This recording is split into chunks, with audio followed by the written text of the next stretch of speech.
Hi everyone, my name is Brian and this is the fish tank experiment.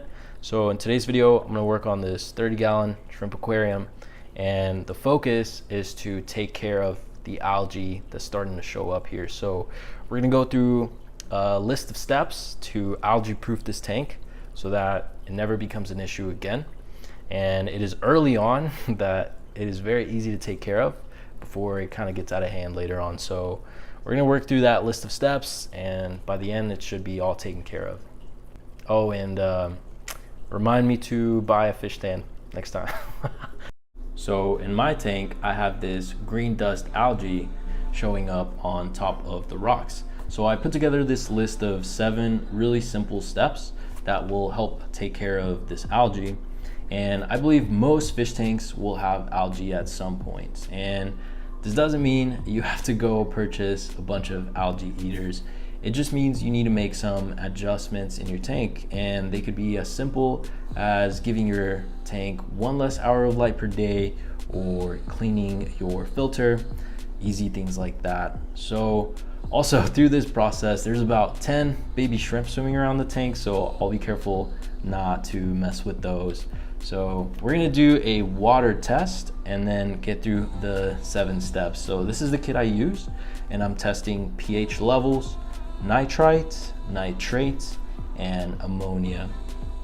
So everything tested fine, no red flags, which probably tells me either my lights or the substrate might be the source of the issue. So for step 1, we're gonna do a water change either every week or if not possible, every other week. And along with the water change, we will manually disturb the algae. So brush it off or trim it or remove it with a hose, but try not to leave it in your tank. This will buy you a lot of time and your fish tank will stay looking good through this process. So for step 2, we're gonna focus on plants and substrate. So your substrate might be so new or high in nutrients that the plants cannot eat all of the nutrients, so the algae is also getting plenty to eat. So the water changes in step 1 will help remove the excess nutrients, but if I add as many plants as I can to the fish tank, that will also help take care of the problem. So I added Christmas moss on top of the rock to catch more light, and I did try to find new plants at my local fish store, but they were just full of algae, and some of the floating plants they had also had snails. So I would recommend just being careful and watching out for these 2 things when getting plants. So I came back home and filled up the tank and just used some plants that I trimmed out from my other aquariums. And so I gathered this bowl of all the plants that I'll be adding, and I'll start out with some of the sword plants. There's 7 of them, and I did end up moving them towards the outside of the tank since they'll grow quite big. And then after the sword plants, I'll show you some of the Vallisneira plants. So here they are, and I added these towards the back of the tank since they'll grow really tall. And lastly, I have these Rotala plants that I just scattered all around. So these Rotalas are really easy to trim and continue to plant. So over the months that they'll be in here, I'll just trim them and replant them, so they will fill up a lot of space in the tank. But for now, I'll wait at least a month before I trim them again, just so they can repair themselves from the trim. So now that the tank's a little bit more full, there is still quite a bit of room left, but they'll be good to absorb all those extra nutrients. And this is what it ended up looking like afterwards. So as you can see, plenty of room left to go, which I'll be working on in the next few months, but this is definitely going to help me out to keep algae down for the time being. All right, so for step 3, we're going to focus on the light, and this might be the biggest reason for algae. So I have this user manual here, and all I need to do is set the light to a lower intensity. So I'll start out at 30% and increase by 10% every few weeks as the plants get bigger. Step 4 is a light timer, and we want to be consistent with light time every day. The easiest way is with the timer. So I set mine at 6 hours per day, same time every day. Step 5 is temperature. So algae does not grow as well in colder water. So I'll remove the heater and the tank will drop temperature and stay in the low 70s. And once the tank is better balanced, I can raise the temperature back up if needed.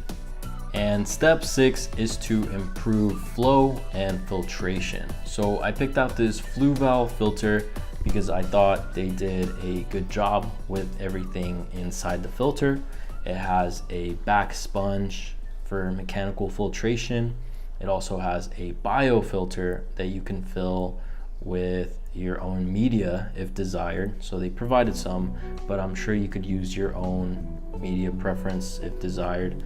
And then it also has a carbon bag. So it does use all types of filtration in this filter. So I like that it could do that. So I just put it together in this short clip. And I also used a pre-filter sponge to protect all the baby shrimp. And so that also makes the filter have more surface area, which is good. And increasing flow in your aquarium helps to keep it cleaner.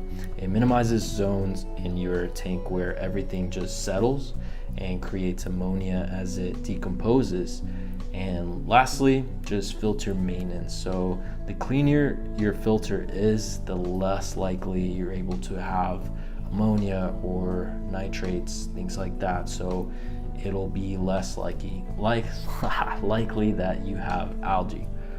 So step 7 is a Google search, and just type in common aquarium algae types and you'll see that there are a list of 10 to 15 different types of algae that can grow in your aquarium, along with all the common causes and best treatments for them. So if you know what causes different types of algae, you can prevent your aquarium from getting any to begin with. And here's a list of common algae types.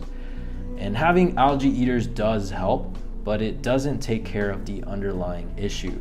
If the issue is too much light and you only get algae eaters, then you will always have too much light and algae will continue showing up.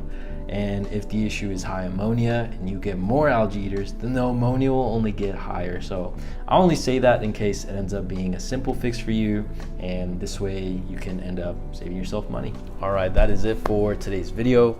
I really hope some of these tips will be helpful for you, and thank you so much for watching.